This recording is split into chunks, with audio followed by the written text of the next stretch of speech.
Vamos a orar. Cierren un momento sus ojos y vamos a orar para entregar este tiempo, para pedirle al Señor que está obrando. Bueno, Padre amado, y te damos gracias, Señor, por este maravilloso tiempo. Lo colocamos delante de ti. Te pedimos, Dios, que tú tomes el control de todas las áreas de nuestra vida y nuestro corazón. Te damos gracias, Señor, por las personas que tú has traído a este lugar. Te pedimos, Señor, habla el corazón, habla la mente. Te pedimos, Padre, corre el velo en la mente, en sus corazones, trae claridad y entendimiento a la luz de tus escrituras a partir de hoy. Yo bendigo sus vidas, su entrar y su salir. Oro, Señor, que tú obres en cada una de las áreas de su vida, trayendo cambio, transformación, reforma a cada una de las áreas de su vida. Amado Espíritu Santo, bienvenido. Bienvenido, dulce Espíritu Santo, entra, toma tu lugar. Hoy nos hacemos a un lado y toma tu lugar en la iglesia, el remanente de Jesucristo hacia la nación de la tierra, porque tú eres el que nos guía, nos orienta, nos direcciona, nos forma, nos renueva, nos restaura. Hoy te pido, dulce Espíritu Santo, abre los sentidos espirituales en el nombre de Jesús de Nazaret. Dales claridad y entendimiento a la luz de la palabra, Señor. Hoy oro, Dios, por sus sueños, por sus metas, sus anhelos, sus deseos, sus necesidades. Te pido, Señor, súplele como dice tu palabra en Filipenses 4:19. Mi Dios pues suplirá todo lo que os falta conforme a sus riquezas en gloria en Cristo Jesús. Oro, Señor, que le supla en todas las áreas de su vida conforme a tus riquezas, conforme a tu palabra, conforme a tu propósito, conforme a tu llamado, ya que tu palabra dice: clama a mí, yo te responderé y te enseñaré cosas grandes y ocultas que tú no conoces. Padre, que esas cosas grandes y ocultas que nosotros no conocemos, que sean reveladas, Señor, a nuestra vida, que sean reveladas a nuestro corazón, que cada vez que meditemos y estudiemos en la palabra, háblanos, Señor, háblanos y llévanos a entender, así como dice el Salmo 32:8, y te haré entender y te enseñaré el camino en que debes andar, y sobre ti fijaré mis ojos. Señor, que tú nos hagas entender cuál es el camino que debemos andar, cuál es el camino que debemos caminar, para que podamos andar por este camino y para que tus ojos estén sobre cada uno de nosotros, que ya no sean nuestros caminos, Señor, porque muchas veces tropezamos cuando vamos en nuestros propios caminos, que sean tus caminos orientándonos y guiándonos para darnos a conocer y entender tus misterios, Señor, esos misterios que tú le revelarás a cada uno de nosotros, tus hijos, los que buscamos en depender de ti en todo momento, en todo lugar. Hoy oro, Señor, por cada una de estas personas. Te pido, Señor, háblales al corazón y que sea hoy renovada la mente, el corazón de cada uno de ellos, Señor, así como tú hablabas en la reunión pasada, que la reforma viene primeramente en la mente, como lo dice en Romanos 12:2, dice: no os conforméis a este siglo, sino transformaos por medio de la renovación de vuestro entendimiento, para que comprobéis cuál sea la buena voluntad de Dios, agradable y perfecta. Solamente la buena voluntad de Dios la podremos conocer cuando nuestra mente es renovada, pero también cuando no nos conformemos a este mundo, cuando no copiemos, cuando no nos adheremos a lo que nos vende, nos ofrece este mundo. Es cuando realmente busquemos lo que el propósito, el llamado de Dios en nuestras vidas, y es a través de la palabra, a través de las escrituras. Solamente la mente renovada cuando usted y yo meditamos y estudiamos en la palabra, y podemos conocer la voluntad de Dios, que dice que es buena, agradable y perfecta. Para cada circunstancia, cada situación que usted esté pasando, usted está viviendo, que usted le esté pidiendo al Señor, tiene que ir a la palabra, pero también tiene que pedirle revelación al Señor, que abra mi mente, abra mi corazón. Yo quiero entender, yo quiero conocer lo que tú tienes preparado para mí, y le aseguro que el Señor le hará claridad y entendimiento, que es lo que Él tiene para sus vidas. Hoy le damos la gloria y la honra al Señor por este tiempo y lo bendecimos en el nombre de Jesús. Amén. Bueno, el tema de hoy es escuadrones. Yo no sé si ustedes habrán escuchado el tema sobre los escuadrones. Y escuadrones era cuando estaba el ejército de Israel, en el cual el Señor los tenía y los venía alineando, y fue cuando estaba el rey Saúl. Cuando estaba el rey Saúl, el Señor lo mandó a hacer escuadrones para enfrentar a los enemigos. Pero resulta que esos escuadrones no pudieron vencer al enemigo más grande que había en ese tiempo. ¿Ustedes se acuerdan cuál era? ¿Quién me dice cuál era?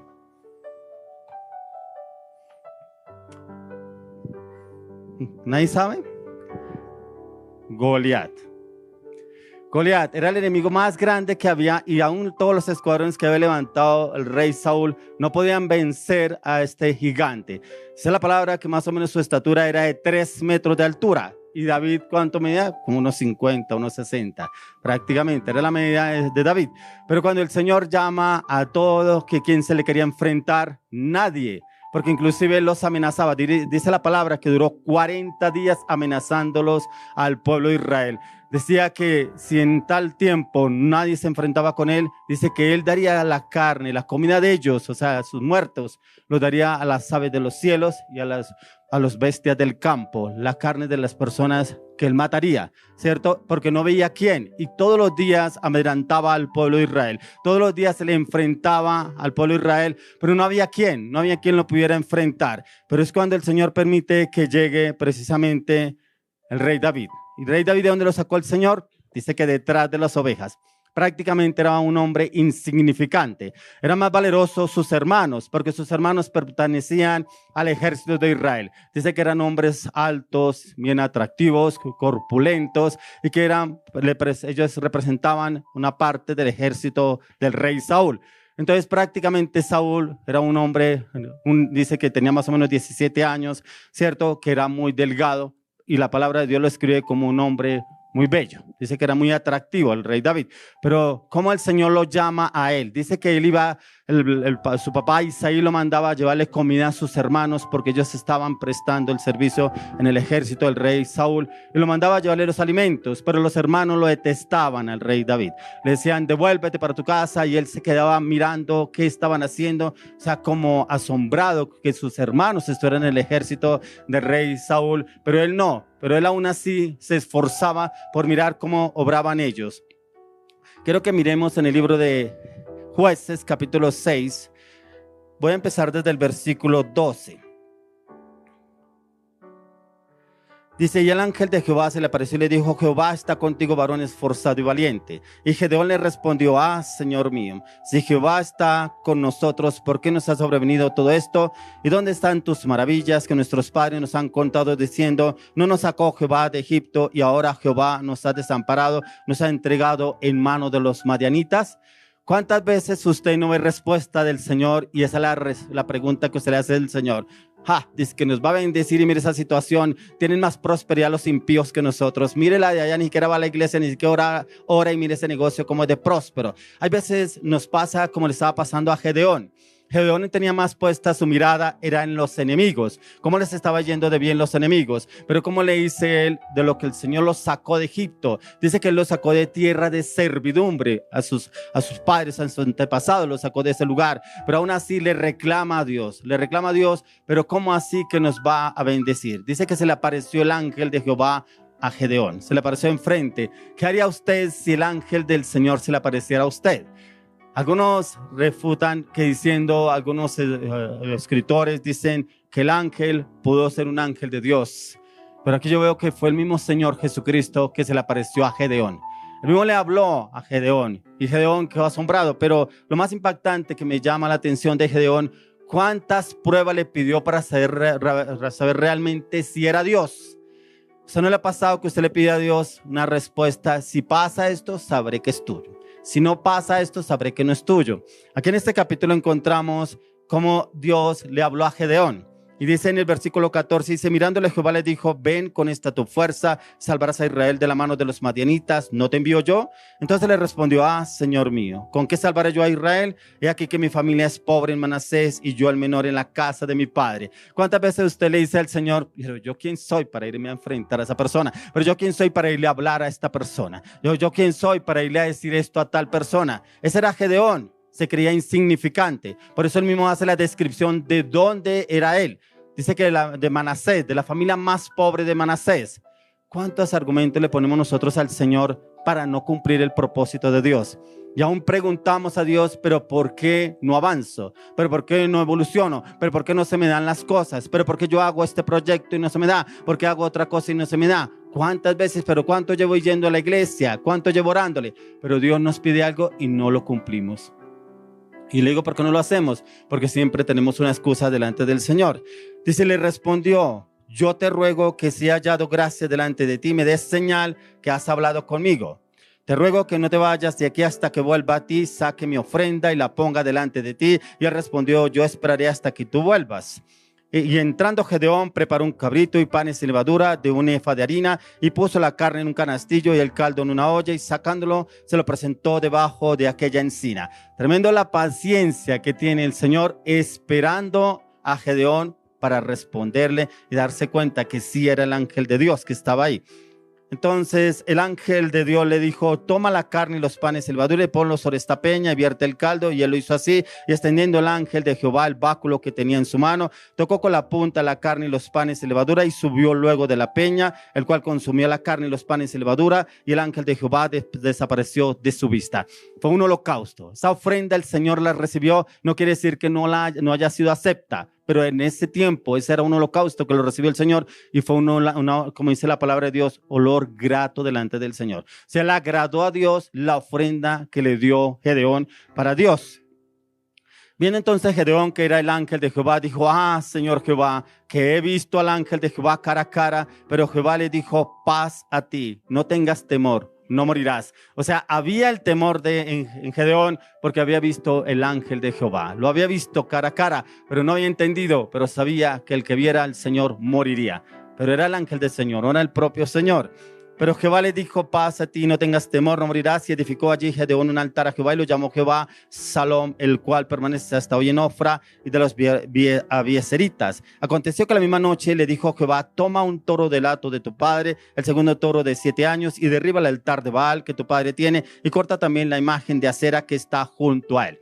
Mire la función que Dios le manda a Gedeón. Resulta que en ese tiempo se habían dedicado a levantar altares. Dice que Baales. Muchas personas dicen, vamos a los carnavales de Barranquilla. ¿Quiénes han estado en los carnavales de Barranquilla? Y aquí hablan los Baales, es el diablo. Y nadie entiende carnaval. ¿Qué quiere decir carnaval? Los carnavales de Río de Janeiro, que se mueven en esos carnavales. Los carnavales de Barranquilla, dice que el Señor lo mandó a tumbar los Baales, las imágenes que eran consagradas a otros dioses.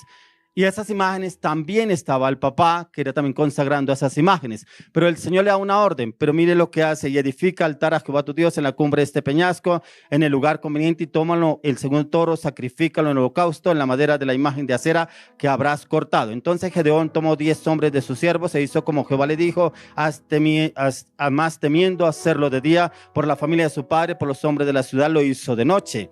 Por la mañana, cuando los de la ciudad se levantaron, he aquí que el altar de Baal estaba derribado y cortada la imagen de acera que estaba junto a él, y el segundo toro había sido ofrecido en holocausto sobre el altar edificado. Mire que el Señor, él le hizo el altar a Dios, lo que Dios le mandó a hacer un altar, pero tenía que, para poder levantar ese altar, tumbar los altares de Baal.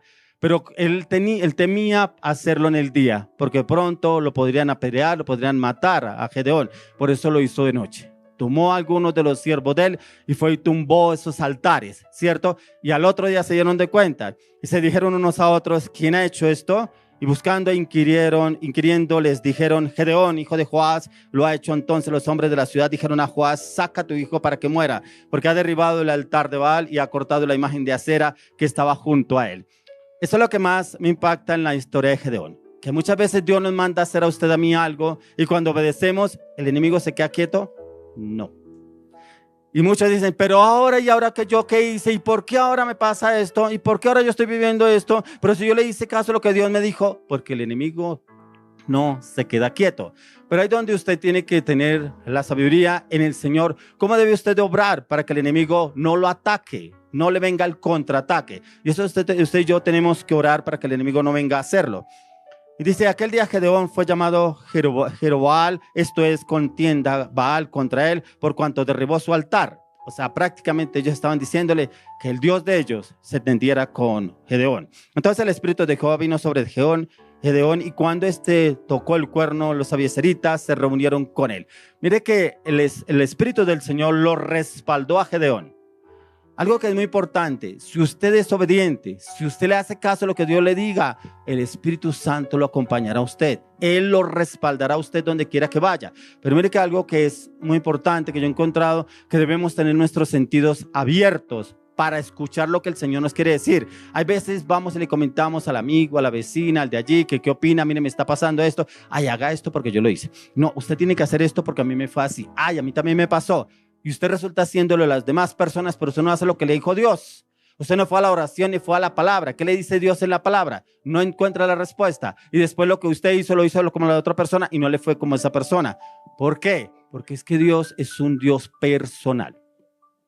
Nosotros tenemos un Dios personal. ¿Y por qué si a usted le habló esto? Porque a mí no me habla esto. Porque es un Dios personal. Es muy diferente que Dios dé corroboración de la pregunta o la respuesta que Dios venga y automáticamente a otra persona le dé. Entonces, ¿qué está haciendo él? Corroborando la respuesta de Dios, ¿cierto? Pero hay veces nosotros tomamos más lo que dice otra persona que nos quiere decir Dios a través de la palabra. Y es porque yo he encontrado muchas personas que les gusta vivir de oraciones prestadas. He escuchado personas que llevan 15, 20 años en una iglesia y que le habló Dios. Ay, es que Dios habla. Oiga, ¿Dios no le habla a usted? No, a mí no me habla Dios. Vaya el pastor, dice que a él sí le habla, que a tal persona en la iglesia le habla. Y le digo, ¿por qué? Porque nosotros no nos metemos en los hábitos espirituales. Los hábitos espirituales es el clamor, la intercesión y la oración en la madrugada. Por eso dice, si de madrugada me buscares, dice la palabra, ¿cierto? Pero nosotros debemos buscarlo en madrugada. ¿Por qué? Porque es cuando todo está en silencio. Dice la palabra que cuando viene el rocío sobre la tierra, sobre la hierba, y eso más o menos llega a las 5 de la mañana, a esa hora más o menos que usted y yo debemos estar orando, intercediendo, clamando delante del Señor, ¿cierto? Fuera de eso, leyendo la palabra. ¿Cómo le dijo Dios a Josué? Dijo, meditarás en este libro de día y de noche y todo te saldrá bien. Eso está en Josué 1:8. Pero ¿será que nosotros sí meditamos y estudiamos en la palabra? ¿O solamente nos conformamos con lo que dicen en la iglesia? O como me decía una persona, a mí todos los días me llega una cita bíblica, yo la leo. Y con eso tengo suficiente. Entonces esa persona tiene con el desayuno, no almuerza ni come, ¿cierto? Porque solamente con esa píldora que dicen algunos se alimentó.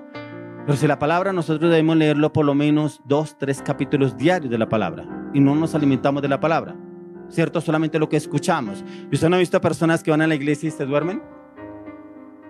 ¿Por qué será? Dicen, no, es que algunos dicen es que esa reunión es muy temprano, porque es a las 7 de la mañana. Otros porque es a las 9 de la mañana, no, es que no pude dormir bien. Mentiras, es el enemigo que viene y los distrae, los duerme y los arrulla ahí en la iglesia. Otra parte es poder entrar en ayuno. En Isaías 58 habla sobre el verdadero ayuno que el Señor habla. Dice, no como muchos creen que es el ayuno. Dice que debemos lavarnos la cara en ese día de ayuno, pero no proclamar que estoy haciendo ayuno. Hay algunos que me dicen, no me hable, estoy en ayuno. No me diga nada que estoy en ayuno. ¿Cómo así? O sea, toca todo silencio, no le hable, no le diga nada porque está en ayuno esa persona. No. O sea, el ayuno debe ser escondido, no con las demás personas, ¿cierto? Y ahí donde Dios viene y lo respalda, lo transforma a uno. Y a medida que usted hace ayuno, ¿qué hace? Debilita la carne, pero vivifica el espíritu. Pero yo alimento más la carne que el espíritu. Por eso cuando miramos el apóstol Pablo nos habla y nos dice que el espíritu está contra la carne y la carne contra el espíritu. Dice que los dos prácticamente no se pueden ni ver. Pero el que se mueve más en usted es lo que usted habla, lo que usted se expresa, lo que usted se mueve, cómo se expresa con la familia, con las personas que lo rodean. Si usted es una persona altiva, orgullosa, prepotente, no se le puede decir nada, ¿qué alimento más? La carne, muy bien. Y la carne así mismo habla, como que, ¿qué? ¿Cuál es el problema conmigo? ¿El problema? Perdón, no le puedo decir nada, ¿cierto? Y eso que voy a la iglesia, dicen algunos. Entonces tenemos que menguar. Dice que la carne debe menguar, pero se debe vivificar el espíritu. Y el espíritu solamente se puede vivificar o alimentar con la palabra, pero con el ayuno.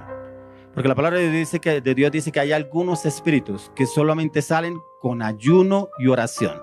¿Qué quiere decir? Que el pastor puede ir a orar por usted. Sí, no os digo que no. El pastor puede ir a orar por usted o su líder puede ir a orar por usted. Usted queda libre en ese momento. Pero el tercer día tiene el ataque y otra vez como que vuelve la pelea, la contienda. ¿Por qué? Porque dice que solamente salen con ayuno y oración. Y en el ayuno y oración es donde usted realmente puede ser renovado y restaurado. Dice, y Gedeón dijo a Dios, si has de salvar a Israel por mi mano, como has dicho, he aquí que yo pondré un vellón de lana en la era, y si el rocío estuviera en el vellón, solamente quedando seca toda la otra tierra, entonces entenderé que salvarás a Israel por mi mano, como lo has dicho. Mire, ahí la primera señal que Gedeón le pide a Dios. Y le dice, si se cumple esto, entenderé que eres tú. Por eso dice, aquí yo pondré un vellón de lana en la era. Y si el rocío estuviera en el vellón, solamente quedando seca toda la otra tierra, entonces entenderé. Prácticamente el vellón era, haga cuenta, como más o menos una vela. Tú lo ponías en el pasto en la noche, ¿cierto? Y que él decía que si el vellón estuviera seco, pero todo alrededor estuviera mojado, sabría que estaba Dios ahí. Pero que si el vellón estaba mojado también, no estaba Dios. Y aconteció así que cuando se levantó la mañana, exprimió el vellón y sacó del rocío un tazón lleno de agua. O sea, todo alrededor del vellón estaba seco, pero el vellón estaba mojado. y dice que lo encontró. Mas Gedeón dijo a Dios: no se encienda tu ira contra mí si aún hablaré esta vez, solamente probaré esta otra vez con el vellón. Te ruego que solamente el vellón quede seco y el rocío sobre la tierra, como le estaba diciendo inicialmente. Entonces toda la tierra húmeda y el vellón que quede seco. Y aquella noche lo hizo Dios así, y el vellón quedó seco y en toda la tierra hubo rocío. Mire que el Señor sí responde. Hay personas que me dicen a mí: ¿y cómo yo sé si Dios me va a dar respuesta en tal cosa? Aquí encontramos en Gedeón que él le pidió a Dios señales. Usted y yo le podemos pedir a Dios una señal. Una señal es, por ejemplo, que si yo quiero cambiar de trabajo, voy a poner un ejemplo. Si quiero cambiar de trabajo, quiero irme del trabajo, estoy aburrido en ese trabajo, pero quiero que Dios me dé la respuesta. Yo quiero saber si Dios me da la respuesta. Voy a orar: Señor, pero si voy a orar, si en ese trabajo mañana me llama la atención, entenderé que tengo que irme. Y si no pasó nada, no le dijeron nada, ¿se va? No se tiene que ir. Está la respuesta. Como la respuesta es: pasé hojas de vida y se me llaman de otro lado, me voy porque esa es la respuesta, porque me llaman de otro trabajo. O sea, es poder discernir cómo le debo pedir a yo si realmente está Dios o no está Dios. Porque ahí, por eso les decía yo ahorita que está la lucha entre la carne y el espíritu. Pero ¿cuál se mueve más? Muchas veces se mueve más la carne que el espíritu. Y ahí Dios no está obrando. Y es precisamente porque no hemos matado a ese viejo hombre. Cuando yo hablo de los devocionales en las prédicas, el peor enemigo del hombre, ¿sabe cuál es? El yo. Porque usted, ¿para dónde va? Yo voy a ir, yo voy a comprar, yo voy a traer, yo voy a hacer, yo voy a... ¿Y dónde está Dios? Y a Dios lo metemos después. Lo metemos en el camino. Oye, ¿y Dios? Ay, sí, Dios, es que yo hablé con Dios. Es que yo le dije a Dios que va a hacer esto. O sea, lo metemos en el camino y decimos que Dios está ahí. Dios no está ahí. Entonces ese fue el llamamiento de Gedeón. Ya que Gedeón le habló al Señor a través del ángel, ¿cierto? Y se le apareció el ángel del Señor para darle respuesta, para saber el propósito del llamado que él tenía para él. Y era precisamente para llevarlo a hacer el propósito de Dios en su vida. Por eso cuando miramos en Jueces 7, capítulo 16 al 21, dice: y repartiendo los 300 hombres en 3 escuadrones, dio a todos ellos trompetas en sus manos y cántaros vacíos con teas ardiendo dentro de los cántaros. Y les dijo: miradme a mí y haced como hago yo. He aquí que cuando yo llegue al extremo del campamento, haréis vosotros como hago yo. Yo tocaré la trompeta y todos los que estarán conmigo, y vosotros tocaréis entonces las trompetas alrededor de todo el campamento y diréis: por Jehová y por Gedeón. Resulta que Gedeón contaba con un gran ejército. Y ese gran ejército era el que él tenía para ir a pelear con el pueblo, por el pueblo de Israel ante los enemigos. Pero el Señor puso a prueba el ejército. Y si miramos en la palabra, dice que el Señor lo llevó para que él tuviera a prueba a cada uno de ellos. ¿Y cómo él podía obrar? Algunos dijo: llévalos al lago a tomar agua. Dice que los que tomaran con la mano no eran. Luego llevó a otros, dijo: llévalos a ellos. Los que lamen el agua como los perros no son. Dice que de todo el ejército le quedaron 300. Dice que con esos 300 vencería. Yo no sé si usted ha escuchado la película 300. Fue basada en esta palabra. Fue basada en esa película 300. Con esos 300 él iría a defender al pueblo de Israel, ¿cierto? Y teniendo todo un ejército, de pronto usted dirá: es que yo tengo a X y X, tal persona me van a ayudar. Pregúntele a Dios si son ellos. Porque a veces decimos: voy a pedirle a tal persona que me ayude a orar por una casa, por un viaje, por un proyecto, por un negocio. Voy a hablarles a tales personas que me ayuden. Pero eso fue usted. ¿Le preguntó a Dios? Vaya, mire usted en la oración, ¿cuántos de ellos se comprometieron a orar por lo que usted necesitaba? Si usted dice: tengo 7, de los 7 por ahí 2 se comprometieron a orar. Y más, si usted se los encuentra: ¿está orando por lo que yo le dije? Sí, claro, sí, claro. ¿Ves? Y hay veces nosotros nos basamos así en que los demás nos pueden ayudar y nos pueden dar la respuesta. Por eso es cuando vemos que el Señor quiere darnos a usted y a mí el cambio, la transformación. Por eso aquí encontramos en el mismo capítulo 6, 25 al 27, cómo él podía combatir a esos dioses que Dios le había mandado a Gedeón. En el 25 al 27...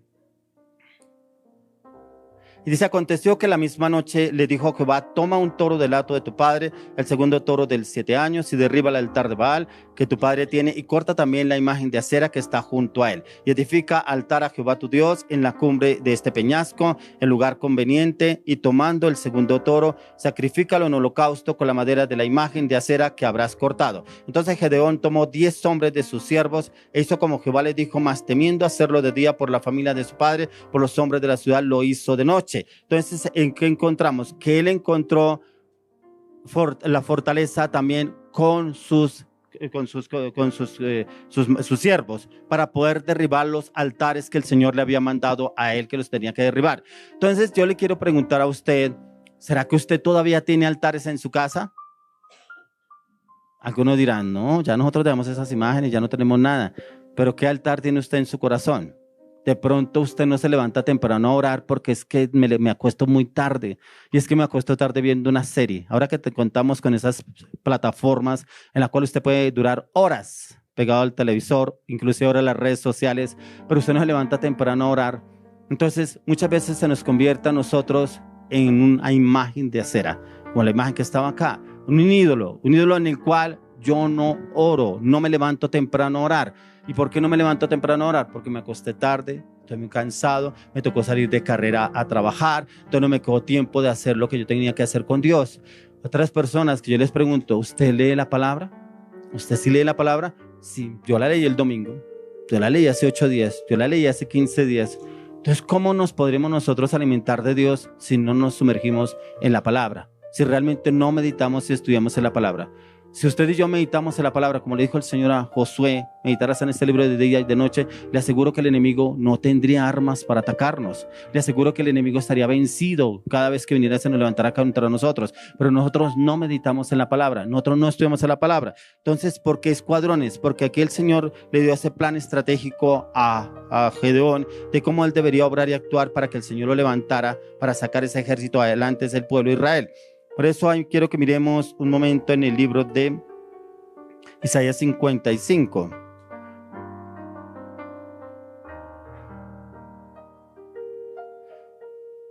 Mire, muchas personas dicen que la mente ya ha sido renovada en la palabra de Dios. Pero miren lo que dice Dios acá. Porque mis pensamientos no son vuestros pensamientos, ni vuestros caminos, mis caminos, dijo Jehová. Pero mire que da un ejemplo. Dice, como son más altos los cielos que la tierra, así son mis caminos, más altos que vuestros caminos, y mis pensamientos más altos que vuestros pensamientos. O sea, ¿qué nos quiere hablar el Señor? Que mis caminos no son los de Dios. Mis pensamientos no son los de Dios. Si mis pensamientos no están acorde con la palabra de Dios, no son los pensamientos de Dios. Por eso les decía inicialmente que debe haber una reforma en la mente. Debemos reformar los pensamientos, pero solamente la única manera de reformarlos con la palabra. Yo le he explicado a varias personas que la palabra de Dios dice en el libro de Isaías, martillo me sois. Que la palabra, cada vez que usted la lee, es un martillo. Y ese martillo empieza a abrir hueco, a romper. Que no entiendo, pero yo insisto en leer la palabra. Vuelvo a leer. Entonces, ¿qué hace la palabra? Rompe esas estructuras. Es martillo que rompe la piedra y entra la palabra. Pero si usted es una persona que persevera a leer la palabra, ya que hay personas que dicen, no entiendo. Yo leo esa palabra y como dicen algunos, la entenderá Mandrake. Es normal. Para mí no fue fácil poder conocer y entender la palabra. No fue fácil. La única manera que yo pude poder entender y conocer la palabra fue con ayuno y oración. Digo, ¿por qué? Porque se cumplía lo que dice la palabra. Dice que la mente del hombre está cautiva. Y mi mente estaba cautiva, era con los deseos de la carne, con lo que nos vende el mundo. Entonces, ¿cómo puede el Señor entrar a habitar en nuestra mente si la mente no ha sido desarraigada a esos pensamientos del mundo y renovada a la luz de las Escrituras? Entonces aquí lo que nos dice es un plan. Y ese plan estratégico, primeramente, tenemos que pedirle al Señor, dame tus pensamientos. Yo quiero tener tus pensamientos, pero también tiene que poner de su parte. Lea la palabra, medite la palabra, estudie la palabra, memorice la palabra. Si le cuesta, memorice un texto bíblico. Si usted empieza memorizando textos bíblicos, le aseguro que usted le va a quedar fácil entender la palabra. Le va a quedar mucho más fácil, porque ya usted cuando vaya leyendo, vaya meditando, le va a quedar mucho más fácil. Alguna tarea que una vez el Señor me colocó con mis discípulos era, ojalá lo puedan hacer ustedes, leer los 150 salmos en una noche. Pero ojalá lo empiecen cuando usted ya no tenga nada que hacer. Leerlos ojalá desde las 10 de la noche, 9:30, 10 de la noche, hasta que usted termine. Se leyeron a las 6 de la mañana hasta esa hora. Pero ¿qué es lo que tiene que hacer usted? No es entender los salmos, es leerlos, ¿Pero por qué? Porque usted tiene que renovar la mente. Y si usted lee la palabra, la lee, se acuesta, se sienta, va y se toma un tinto, se toma un café, se toma un vaso de agua, sigue leyendo. No se acuesta, no me va a hacer como un discípulo, que un discípulo se acostó a las 4 de la mañana y me dijo, no, me cogió el sueño y leí solamente hasta el Salmo 70, pero yo después me levanté y lo terminé. Dije, la tarea no era así. La tarea era de largo. Digo, ¿por qué? Porque si usted no se exige, ¿cuándo va a entender usted la palabra? Usted solamente va a entender lo que me dijeron en la iglesia, lo que me leyeron en la reunión, lo que leí en la mañana, no más, pero realmente no hace un esfuerzo en su mente. Por eso les digo, ¿por qué si duramos 3, 4 horas mirando una serie y no nos cansamos? Vaya, hagamos maíz, unos maicitos, comemos una Coca-Colita y duramos 3 horas y eso nos damos la vuelta, nos sentamos, nos acomodamos y ven y nos coge el sueño mirando 4, 3 horas una serie. ¿Y por qué no hacemos con la palabra? Hágalo, yo les quiero dejar esa tarea a ustedes. Hágalo una noche. Pero, o sea, preparen el ambiente, como dice la palabra. Preparar el ambiente es orar. Orar primeramente y colocar alabanza, adoración. Y hágalo en toda la noche. ¿Por qué la noche? Porque no hay quien lo moleste. Usted en el día, que vaya a traer acá tal cosa, que el almuerzo, que el desayuno, que una cosa. Entonces usted no le queda tiempo y no va a estar concentrado. Mientras que la noche usted saca una noche y lo lee. Y usted me lo va a agradecer. Le digo, ¿por qué? Porque usted, su mente ya empieza a trabajar en las cosas de Dios. Entonces su mente se esforzó. Porque no, es que me cogió el sueño, no me paro, me meto un vaso de agua, me tomo un tinto y así sea que lea sentado, lea de pie, lea acostado, lea recostado, los leo. Hasta que no termine el 150. Esa tarea yo la he hecho varias veces. La primera vez empecé desde las 10 de la noche, me dieron las 7 de la mañana. O sea, muy largo, pero lo pude hacer. Y lo pude hacer, pero me esforcé para hacerlo. Entonces, háganlo. Yo sí los quiero invitar para que ustedes los hagan. Los 150 salmos, léanlos. Y les aseguro que ya después cuando ustedes empiezan a leer la palabra, les va a quedar más fácil. Por eso cuando uno lee la palabra dice que nosotros solamente abramos la boca, ¿que qué? Que el Espíritu Santo la llenará, ¿cierto? Pero si no está llena de nada, entonces ¿de qué la va a llenar? De peleas, conflictos, dificultades con los demás, ¿cierto? Pero si yo leo la palabra, la estoy leyendo. Por eso cuando les digo que no se preocupen porque no entiendan inicialmente los 150 salmos, léalo, pero en un momento usted se acordará, Jehová es mi luz y mi salvación, ¿de quién temeré? ¿Dónde es que está? ¿Dónde es que está? Esa está en la Biblia. Yo me acuerdo que yo lo leí. Porque automáticamente el Espíritu Santo se lo trae a memoria a usted. El espíritu suyo se conecta con el Espíritu de Dios, ¿cierto? Cuando usted ya realmente ha leído la palabra. Por eso ahí la palabra es tan importante para que podamos entender qué es lo que Dios quiere para con cada uno de nosotros. Yo sé que aquí varios vinieron con una pregunta para Dios, pero les aseguro que ustedes no se van a ir sin que Dios les dé la respuesta. Pero también le pido al Señor que entienda la respuesta que Dios tiene para con cada uno de ustedes. Amén. Bueno, yo quiero darle las gracias a Dios primeramente y le doy gracias a Dios a Rafael por haberlo traído Dios acá. Porque contra viento y María llegó. Gloria es que el Señor lo trajo. Entonces, muchas veces tenemos que tener posiciones estratégicas. Las posiciones estratégicas tienen que estar en dónde es que yo estoy. ¿Será que donde la vecina me va bien? ¿Será que adelantando cuadernos donde la vecina me va bien? ¿Será que hablando allá mal del prójimo me va bien? No. Y las posiciones estratégicas en los escuadrones es que dice la palabra, que yo debo estar en el lugar correcto, con las personas correctas, en el momento justo y correcto. Si miramos a Jesús, Él siempre estuvo en el lugar correcto. Siempre estuvo con las personas correctas, siempre. Que en algún momento lo vituperaron, lo flagelaron, lo gritaron, lo trataron mal. Era que tenía que estar en ese momento. ¿Por qué? Porque todo lo que vivió Jesús era para que nosotros ya hubiéramos vencido. ¿Cierto? Hay personas que van y le hablan a alguien de una palabra, yo no vuelvo donde esa vieja, me trató mal, me dijo que yo era un no sé qué, ¿y usted no leyó qué hizo Jesús? ¿Qué vivió Jesús? Dice que lo vituperaron, dice que lo escupieron, dice que lo flagelaron en sus espaldas y muchas veces no nos aguantamos una mala cara. ¿Qué tal esa vieja? ¿Yo qué tal voy a ir a hablarle de la palabra de Dios? Ni que me fuera más voy a estar yo por allá. Mire que a veces presentamos argumentos delante de Dios y no miramos que Jesús todo lo que Él vivió. Cuando Él dice yo ya he vencido, una vez le decía yo a una persona, yo le decía a mis discípulos que yo fui a orar por una persona, Dios me llevó a dar una palabra a esa persona y yo le llevé la palabra a la persona y leí la palabra y esa palabra era confrontante, que era la palabra de lo que la persona estaba pasando, pero era que se creía que estaba bien, pero no estaba bien. Y esa palabra Dios me la llevó a confrontar a esa mujer. Esa mujer empezó a decirme hasta que me iba a morir. Entonces yo lo único que hice fue agacharme y yo le dije, Señor, yo soy el burro que va entrando en Jerusalén, tú eres el que vas encima, a ti es el que te lo están diciendo. Y era así, porque ¿quién llevaba la palabra? ¿Era mía? Era de Él. ¿cierto? Entonces, porque, ay, no, es que como me dijo, es que como me trató y es que... Y nos argumentamos, porque es que porque me hacen y porque me dicen, entonces si yo le estoy sirviendo a Dios y como me tratan. Oiga, pero si ni siquiera no sé cómo dicen algunas personas, no aguantan ni un tinto.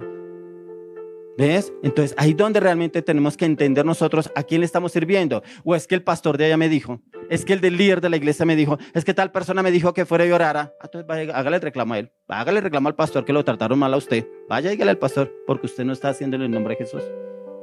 Cuando vamos en el nombre de Jesús, le aseguro que el Señor mismo nos respalda. Dice la palabra en Jeremías 20:11. Dice que yo voy delante de ti cual poderoso gigante. Dice que tus enemigos caerán y que tendrán perpetua confusión que jamás será olvidada. O sea, para mí me parece una palabra muy dura. Porque su confrontación dice que tendrán perpetua confusión que jamás será olvidada. O prácticamente vivirán en angustia en zozobra. Esas personas, ¿cierto? Pero mire que a veces nos parece fácil desatarle una palabra hacia una persona. No, como que yo lo pienso a veces y digo, no, Señor, es muy dura esa palabra.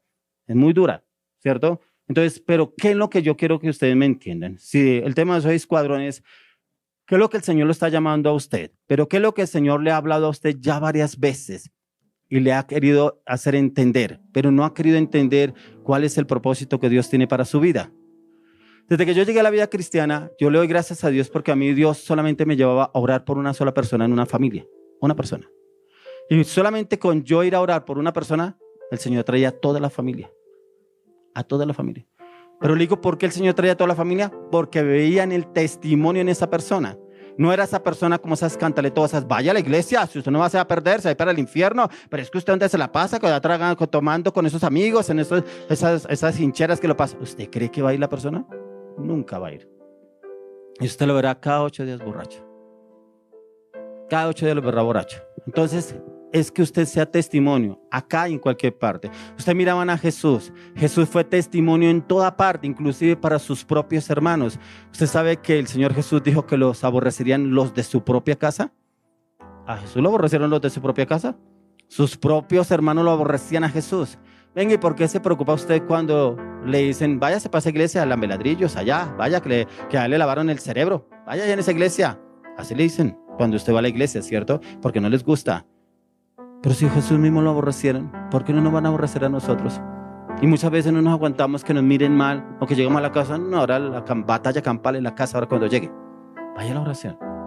Solamente en la oración, no enfrentarnos a ellos, es ir a la oración. Recuerde que la palabra de Dios dice que la lucha no es contra carne y sangre, sino contra ¿qué? Principados. Y es contra lo que el enemigo ataca a nuestros familiares. Entonces poder ir a la oración y que el Señor sea obrando. Entonces debemos entrar en tiempos de ayunos y oración para poder entrar el cambio y la transformación que el Señor quiere darnos a cada uno de nosotros. Por eso, como lo dice el apóstol Pablo en 2 Corintios 10:4, 2 Corintios 10:4, dice, porque las armas de nuestra milicia no son carnales, sino poderosas en Dios para la destrucción de fortalezas. Pero dice ahí, derribando argumentos y toda altivez que se levanta contra el conocimiento de Dios, llevando cautivo todo pensamiento a la obediencia a Cristo. Entonces, ¿qué quiere decir? Que mis armas no son los puños, no son las patadas, no son las malas palabras, no son la vulgaridad. Dice que las armas son espirituales.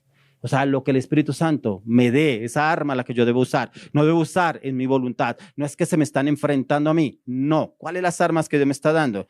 Porque dice, pues aunque andamos en la carne, no militamos según la carne. ¿Qué quiere decir? Que usted no debe andar en la carne, debe andar en el Espíritu. Por eso dice, porque las armas de nuestra milicia no son carnales, sino poderosas en Dios para la destrucción de fortalezas. Mire que esta palabra, cuando yo entré a la vida cristiana, el pastor que yo tenía me dijo, memorice esa palabra, porque las armas, las estrategias están acá.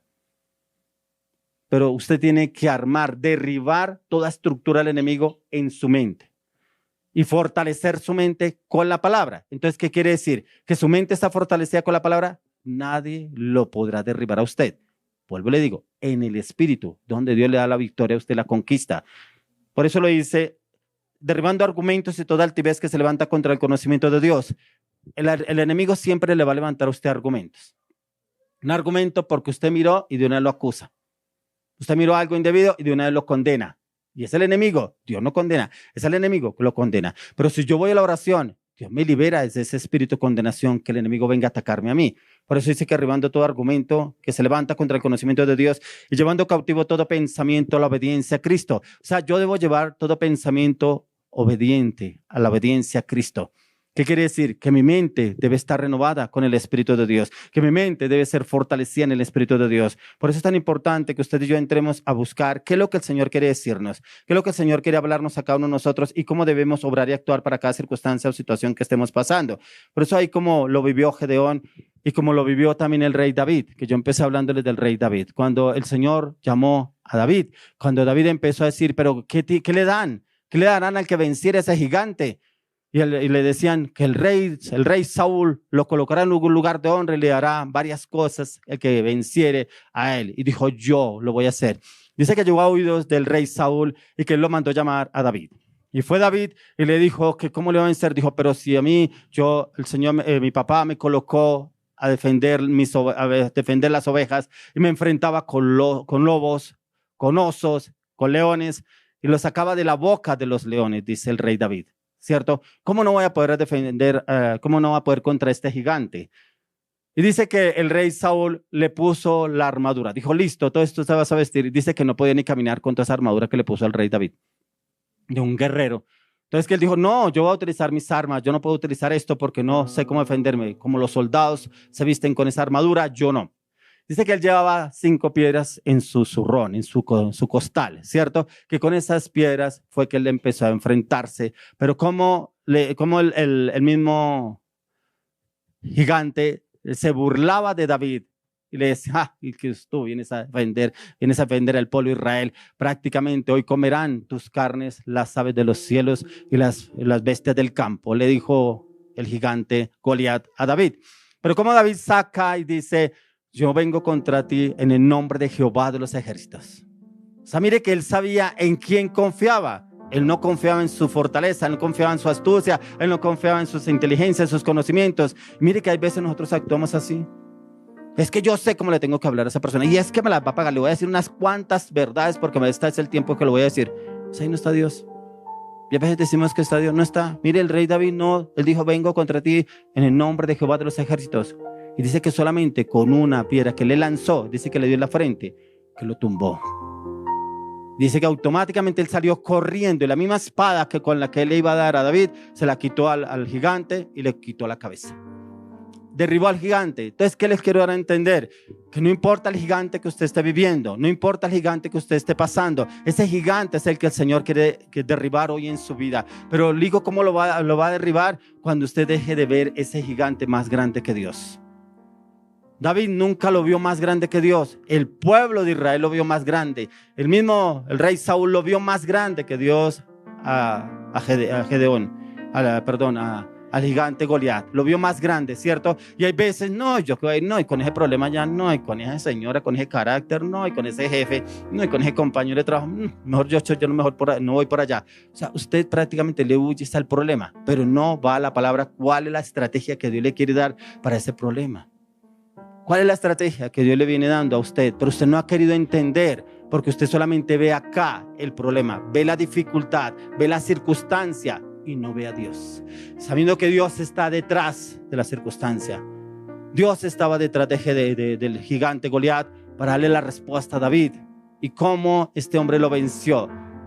Y todos los que seguían al gigante tuvieron que ser siervos del pueblo de Israel. Porque esa era la estrategia que estaba usando el gigante. Entonces quiero que nos pongamos en pie y quiero que oremos para saber qué es lo que Dios quiere obrar a través de sus vidas. Qué es lo que el Señor quiere liberarlos a usted. De pronto este Gedeón que usted mismo, este gigante que se levantó en su vida, pero que usted no le ha permitido al Señor obrar en esa situación. Quiero que ahí donde usted está, cierre sus ojos. Padre, hoy te damos gracias, Señor, por tu poderosa palabra. Hoy te damos gracias, Señor, porque todo gigante que hoy se haya levantado, hoy cae en el nombre de Jesús de Nazaret. Padre, porque tú no nos has dado espíritu de temor ni de cobardía, sino de poder, de amor y dominio propio. Hoy declaramos, Señor, que tú vas delante de nosotros cual poderoso gigante. Padre, yo presento las necesidades de cada una de estas personas. Presento sus dificultades, presento sus luchas, presento sus aflicciones, presento sus temores. Oro, Señor, Habla, Señor, corre el velo en su mente y sus corazones, Padre. Tu palabra en la Biblia dice en Apocalipsis 12:11, y ellos le han vencido por medio de la sangre del Cordero y por la palabra del testimonio de ellos, y menospreciaron su vida hasta la muerte y muerte de cruz. Hoy en el nombre de Jesús de Nazaret, clamo a la plenitud del poder de la sangre del Cordero de Dios, que descienda desde el tercer cielo en plenitud, en poder, en gracia, en gloria, en justicia, en reino, descienda sobre este lugar ahora en el nombre de Jesús. Que la sangre de Cristo entre a sus cuerpos, a su alma, a su mente, su corazón, su carácter, su naturaleza, sus palabras, su voluntad. Que la sangre del Cordero de Dios se active de adentro hacia afuera, rompiendo estructuras, barreras, anarquías, rebeliones, iniquidades, concupiscencias, pecados, palabras, ataduras y maldiciones. En el nombre de Jesús de Nazaret se puren ahora. Declaro que por la sangre de Cristo son redimidos ahora. Padre, tu palabra dice que sin derramamiento de sangre no hay remisión de pecados. Yo declaro que la sangre de Cristo limpia sus conciencias de obras muertas en el nombre de Jesús de Nazaret. Hoy le hablamos a todo espíritu de pesadez, de cansancio, de sueño, somnolencia, ansiedad, depresión, opresión, oposición, barreras, obstáculos, toda impotencia, toda imposibilidad. Caen ahora en el nombre de Jesús de Nazaret. Espíritu Santo, ven. Espíritu Santo, ven. Espíritu Santo, ven. Tu palabra dice: y recibiréis poder cuando haya venido sobre vosotros el Espíritu Santo, y me seréis testigos. Amado Espíritu Santo, desciende sobre este lugar. Quiero que ahí donde usted está, levante sus manos. Amado Espíritu Santo, desciende. Dulce Espíritu Santo, bienvenido, bienvenido, bienvenido. Desciende con fuego, amado Espíritu Santo. Sopla, amado Espíritu Santo, los cuatro vientos. Llena este lugar de tu presencia. Llénalo, dulce Espíritu Santo. Que el fuego de Dios los cubra desde la corona de su cabeza hasta la planta de sus pies. Y el fuego de Dios entra, purifica, redime, libera, sana, santifica todas las áreas de su vida y su corazón. Le hablo en el nombre de Jesús de Nazaret a toda enfermedad, toda esquizofrenia, toda locura, todo diagnóstico médico, todo acto de los decretos que les será contraria, se pure en nombre de Jesús. Ahora, Espíritu Santo, ven. Llénalos, amado Espíritu Santo. Tu palabra dice que les traeré sanidad y medicina. Padre, ellos han ido al médico, ya han tenido la medicina. Oro, Espíritu Santo, que tu sanidad descienda a los cuatro vientos sobre su vida. Sopla, dulce Espíritu Santo. Llénalos.